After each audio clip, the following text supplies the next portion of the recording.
Hi guys, welcome back to the channel.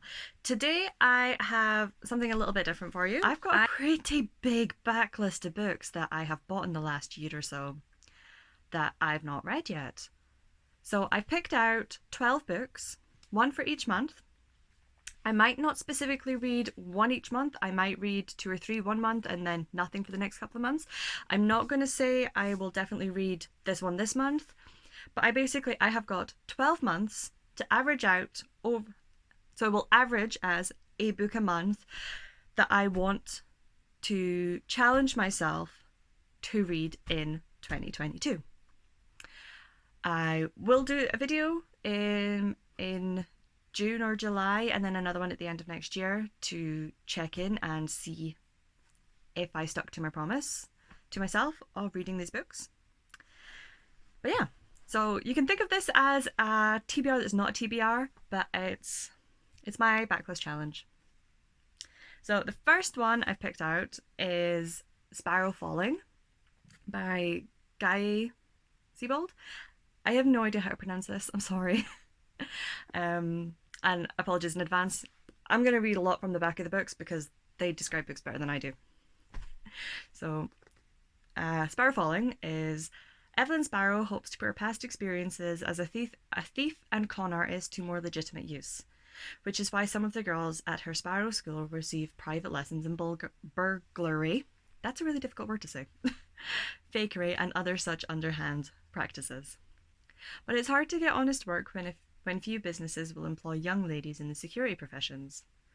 The Duns are at the doorstep. Her friend Louis, the half-fox spirit, is in some sort of trouble, and the rivalries of the folk are in danger of overspilling into the mundane world, forcing the Empire into a bloody, horrifying war. Can Evelyn pull things out of the mire this time, or will Sparrow's wings be clipped once and for all? So I'm not 100% certain if this is part of a series or not. I actually got it on sale at Waterstones for £3, which doesn't happen often in Waterstones. So I couldn't pass it up. I just think it sounds really, really interesting. I'm kind of hoping it's not part of a series. Be interesting if it was part of a secret. I won't know what the secret is. But it just sounds really interesting. It's got this sort of like steampunk aesthetic to it, I think, that should be fun. Yeah. The next two I actually bought in 2020. Yeah. I was about to say I bought them in 2022, but that would be interesting time travel. The first one is All the Birds in the Sky by Charlie Jane Anders. This one, it's Patricia is a witch who can communicate with animals. Lawrence is a mad scientist and inventor of the 2-second time machine. As teenagers, they gravitate towards one another, sharing horrors of growing up weird, but their lives take different paths. When they meet again as adults, Lawrence is an engineering genius trying to save the world and live up to his reputation in near-future San Francisco. Meanwhile, Patricia is a graduate of Elitzi Mays, the hidden academy for the magically gifted, working hard to prove herself to her fellow magicians and secretly repair the Earth's ever-growing ailments. As they attempt to save her future, Lawrence and Patricia's shared past pulls them back together. And though they come from different worlds, when they collide, the witch and the scientist will discover that maybe they understand each other better than anyone. So this just sounds like really cute, possibly fantasy romance. I'm in the mood for romance, guys, right now, so I'm going to see romance everywhere, just a heads up. But talking to animals, time travel, minute time travel, it just sounds like such a brilliant read, and I honestly don't know why I haven't read this yet.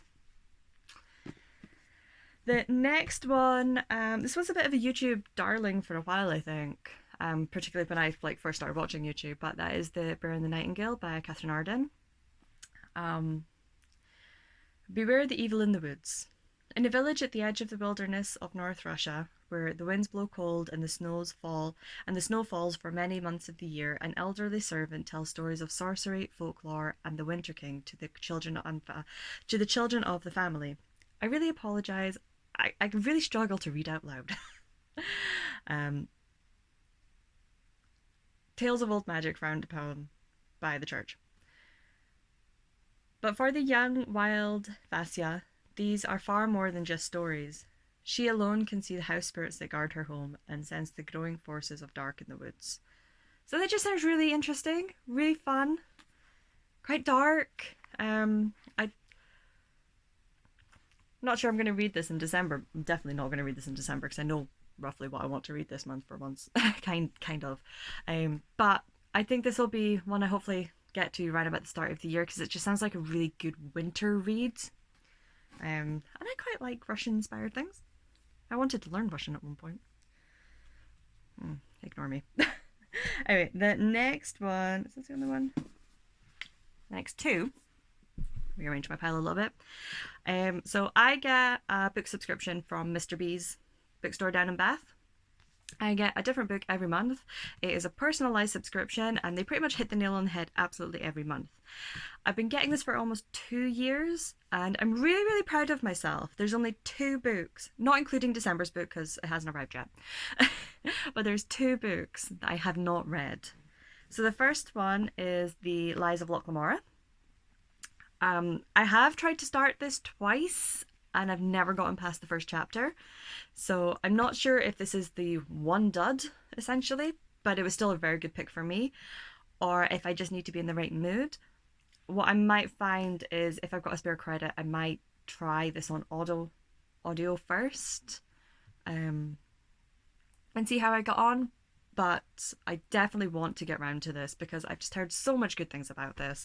I pretty much only hear good things about this on BookTube. So let's, we'll see. But yeah, the back for anyone who's not sure. The Thorn of Camor is said to be an unbeatable swordsman, a master thief, a friend to the poor, a ghost that walks through walls. Slightly built and barely competent with a sword, Locklamarra is, much to his annoyance, the fabled Thorn. And while Locke does indeed steal from the rich, who else would be worth stealing from, the poor never sees a penny. All of Locke's gains are strictly for himself and his tight-knit band of thieves, the Gentlemen Bastards.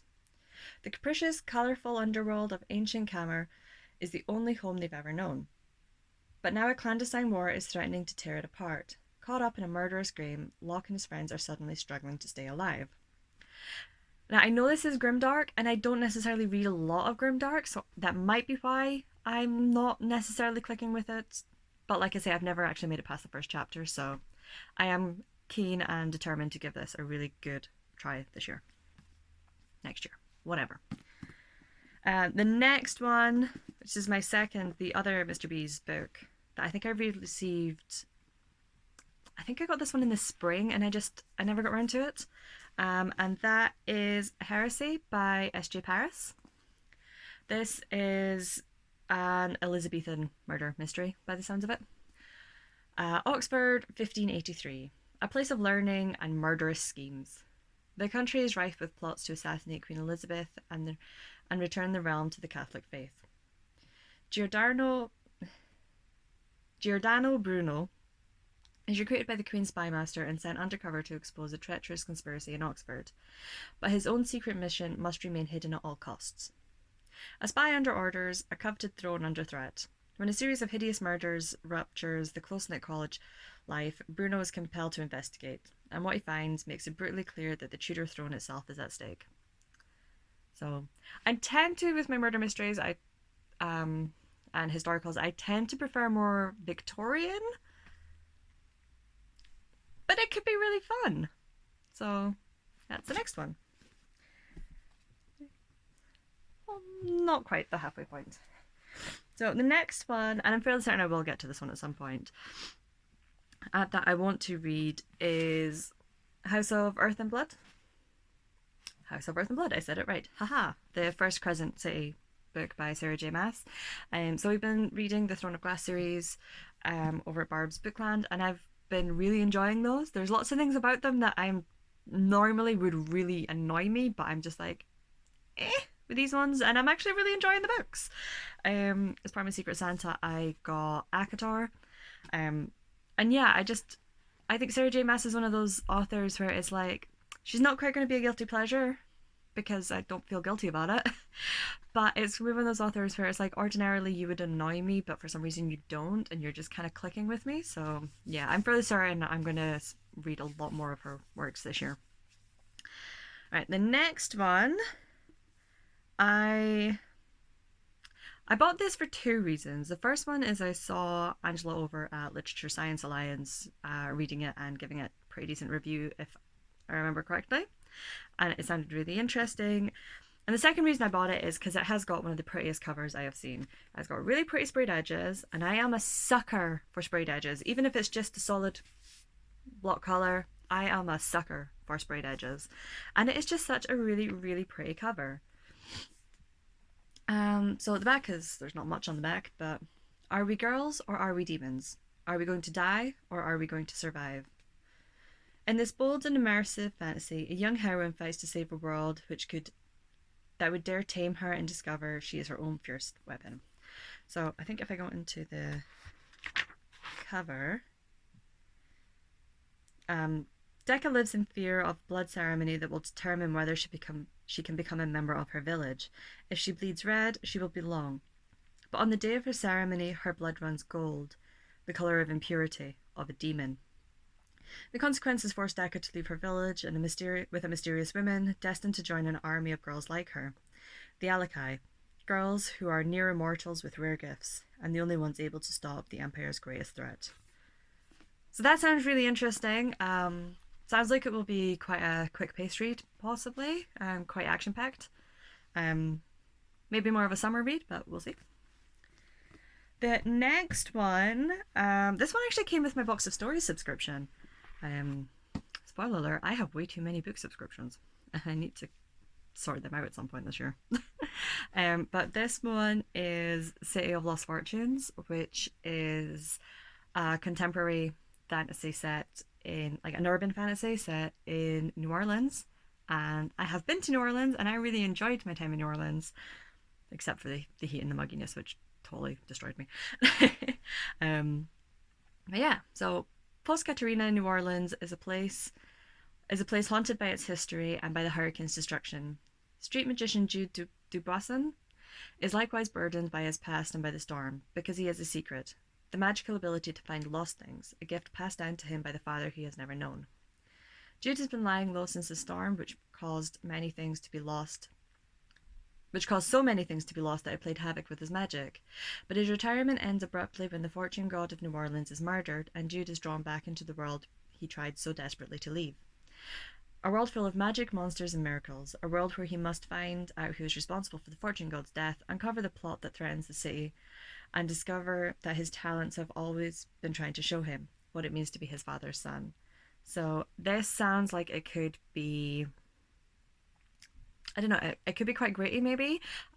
Possible, I don't want to say found family trope, but, you know, obviously family issues in here. Yeah, I don't know, this one just really intrigues me. I don't read a massive amount of urban fantasy. I certainly read a lot of paranormal fantasy in my uni days, but it's just different enough. And I think because it's set in a setting that I am kind of familiar with, that I kind of recognize at times, that, yeah, I really want to get to this one. The next one, this one has definitely done the rounds a few times on BookTube, and I know this author is a bit of a darling at times, but that is The Seven Husbands of Evelyn Hugo.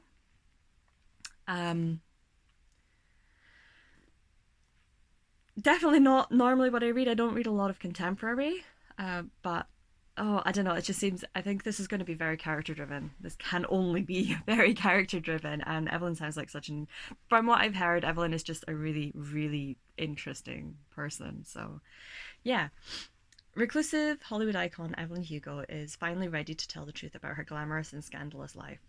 But when she chooses unknown magazine reporter Monique Grant to write her story, no one is more astounded than Monique herself. From making her way to LA in the 1950s to leaving show business in the 80s, and of course the seven husbands along the way, Evelyn unspools a tale of ruthless ambition, unexpected friendship, and a great forbidden love. But as Evelyn's story nears a conclusion, it becomes clear that her life intersects with Monique's own in a tragic and irreversible way. So, yeah. I have nothing more to say about this one other than I want to read it, which is true of all of the books on this pile. The next one, It's actually signed by the author. It's got this cute little book plate in it. And I'm a sucker for a signed book, almost as much as I am a sucker for sprayed edges. But this one, I actually initially picked it up because of the cover, because it's just such a lovely, like, it's just such a striking cover. And then I read it and I was like, oh, this is going to be good. As Curable enters her teens, questions begin to gnaw at her. Questions which the adults in her life will do anything to ignore. Where is the mother she has never known? And why would she choose to leave her daughter behind? Inquisitive, headstrong, and unwilling to take no for an answer, Curable sets out to find the truth herself. Her search will take her away from the safety of her prosperous Ugandan family, plunging her into the very different world of magic, tradition, and the haunting legend of the first woman. Now, if that doesn't make you want to read this, I don't know what will. I'm actually surprised. When I bought this, I thought I was going to read this within a couple of weeks, and I'm actually amazed that I've owned this for a couple of months now, and I'm honestly amazed that I have not read this yet. Yeah. The next one, excuse me, I'm a little bit sniffly today.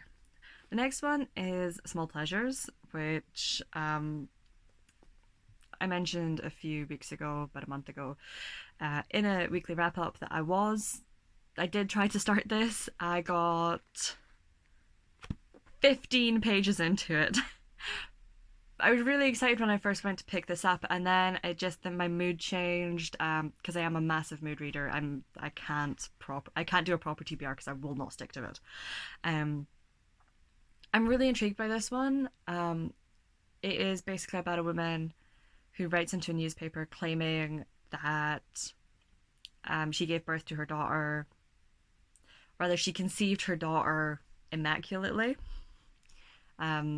We're not saying virgin birth because I don't think she was a virgin, but yeah, it's immaculate conception, and the story is basically given to a female reporter in the 50s. So this is all set late 50s to sort of investigate, and I think from there sort of like dark secrets come out, and there's a lot of intrigue, and it just sounds really interesting. And I think once I get into it, it'll be quite gripping. And again, it's an absolutely stunning cover.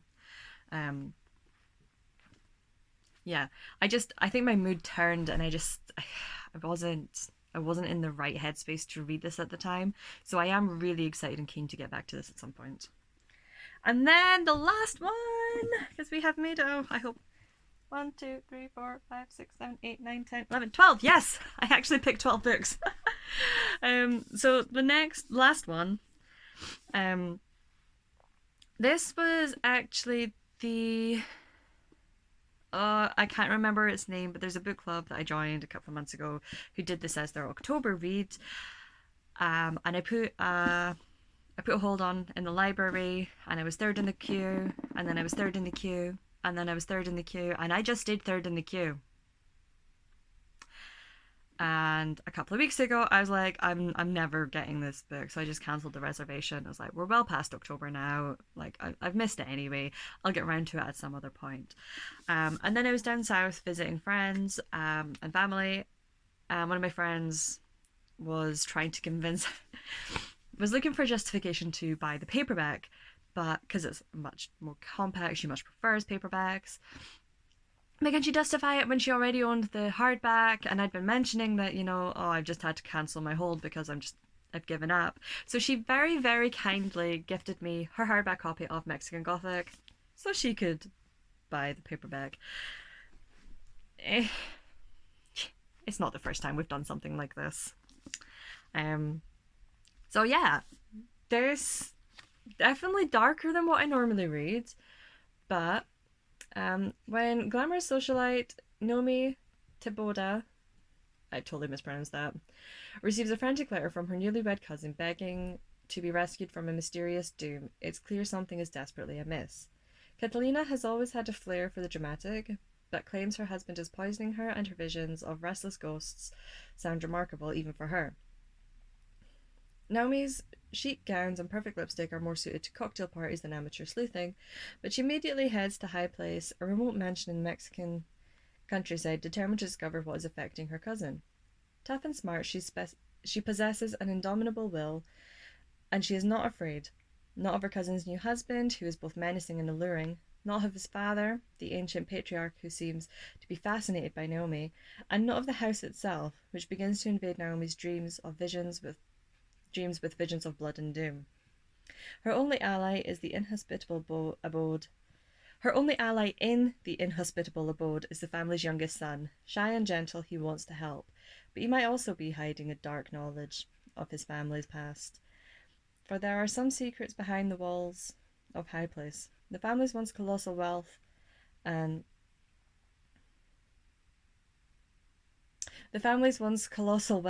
faded. I thought that said faced. I've lost the ability to read.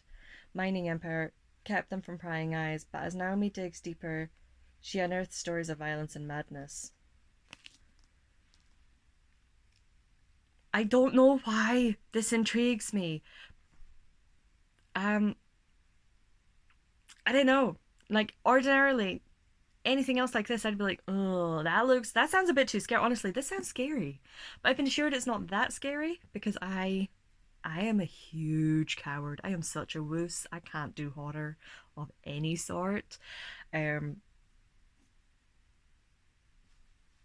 but who knows? I have been assured that this is, and I think there's a bit of FOMO going on here because so many people have read this both on YouTube and in my own like real life people that I know.